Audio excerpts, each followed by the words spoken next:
Hi అండి, నేను ఈరోజు ఉప్మా వేస్తున్నా. మార్నింగ్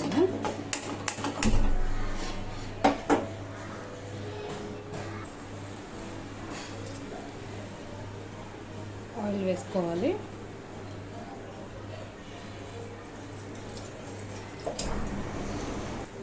ఆయిల్ వేడెక్కిన తర్వాత జీలకర్ర, ఆవాలు, జీలకర్ర, కొంచెం శనగపప్పు,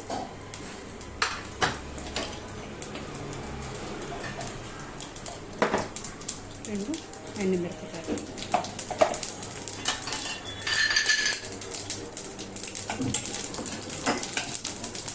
కొంచెం సిమ్లో పెట్టుకోవాలి.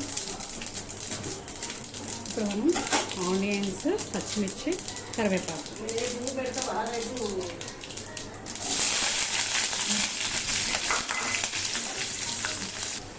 ఇలా మనకి కొంచెం ఆనియన్స్ వేగిన తర్వాత టమాటా వేసుకున్నాం. నేనైతే 2 టమాటా కట్ చేసుకొని పెట్టుకున్నాను.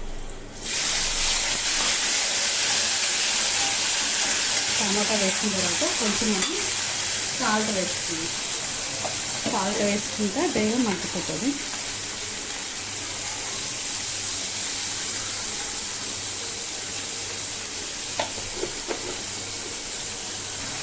సాల్ట్ వేసుకున్న తర్వాత ఇలా మనం కలిపేసుకుందాం.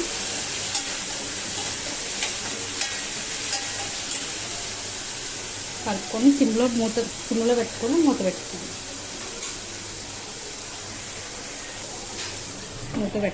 సిమ్లో పెట్టుకుని అదే మగ్గుతుంది. టమాటా అంతా మెత్తగా మగ్గిన తర్వాత అప్పుడు వాటర్ వేసుకుందాం. టమాటా మెత్తగా అయిపోయింది కదండి. ఇప్పుడు మనం వాటర్ వేసుకుందాం.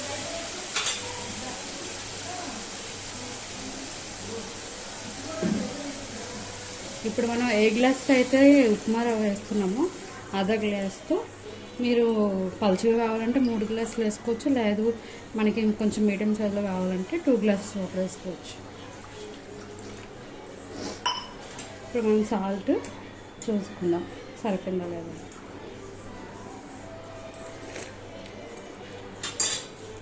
మళ్ళీ ఒక 2 మినిట్స్ ఇది మరిగిన తర్వాత మనం ఉప్మా రవ్వ అనేది వేసేద్దాం. ఇప్పుడు మనకి ఈ వాటర్ అనేది ఇలా మరుగుతుంది కదా. మరిగిన తర్వాత ఇది మనం ఇలా సిమ్లో పెట్టుకొని ఉప్మా రవ్వ వేసుకుందాం. హైలో పెట్టుకుని ఉప్మా రవ్వ వేస్తే అది ముద్ద అలా అవుతుంది రవ్వ అంతా. ఇలా సిమ్లో పెట్టుకొని రవ్వ అనేది నేను ఆల్రెడీ ముందే రవ్వ అనేది నేను వేయించి పెట్టుకున్నా. ఇలా కలుపుకుంటే సిమ్లో పెట్టుకోవాలి. సిమ్లో పెట్టుకొని మనం ఇది మూత అనేది పెట్టేసుకొని సిమ్లో పెట్టుకుందాం. అప్పుడప్పుడు ఒక 1 మినిట్ ఒకసారి కలుపుకుంటే అయిపోతుంది. ఇలా సిమ్లో పెట్టుకున్నాం కదా. ఇప్పుడు మూత తీసుకొని ఇలా మళ్ళీ ఒకసారి కలుపుకొని, ఎందుకంటే మళ్ళీ అడుగంటుతుంది ఉప్మా అనేది. మనం రవ్వ అనేది వేయించి వేస్తానే ఉప్మాకి ఇలా మంచిగా వస్తుంది. మరి కొంతమంది ఏంటంటే వేయించకుండా డైరెక్ట్ వేస్తారు, కొంచెం బిజీగా ఉన్న వాళ్ళు. మనకు ఖాళీ ఉన్నప్పుడు రవ్వ అనేది ఇలా ఫస్ట్ వేపుకొని పెట్టుకొని మనకి ఎప్పుడైతే కావాలో అప్పుడు మనం చేసుకుంటే అది పని కూడా ఈజీగా అయిపోతుంది. మళ్ళీ అప్పుడు మనం అన్ని పనుల్లో మళ్ళీ రవ్వ వేయించాలి, ఉప్మా చేయాలని చెప్పి అసలు అవ్వదు. పిల్లలతో ఉంటే అసలుకి ఫస్ట్ మనం రవ్వ అనేది వేపేసుకొని పెట్టుకుంటే సేమియా అయినా సరే అంతే. ఫస్ట్ వేపేసుకొని పక్కన పెట్టుకుంటే మీకు పని అనేది త్వరగా ఈజీగా అయిపోతుంది. ఒకసారి మళ్ళీ కలుపుతాము. మొత్తం చూసారా వాటర్ అంతా డ్రై అయిపోయింది. ఇలా వాటర్ అంతా డ్రై అయిపోయి ఇలా కళాయికి ఇలా అంటుకుంటే మనకి ఉప్మా అనేది అర్థమైంది.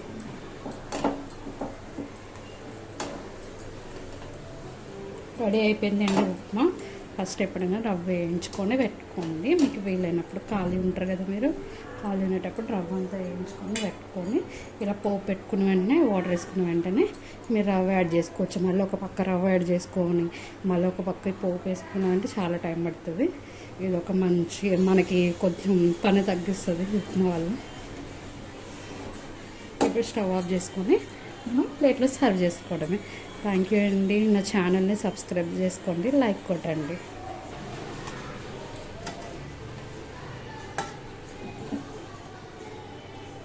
ఈ వేడివేడి ఉప్మాలో మనం పెరుగు కూడా పలుచగా కలుపుకొని మజ్జిగ చేసుకుంటాం కదా, సేమ్ అలా చేసుకొని పెరుగు కూడా ఉప్మాలో వేసుకొని తినొచ్చు.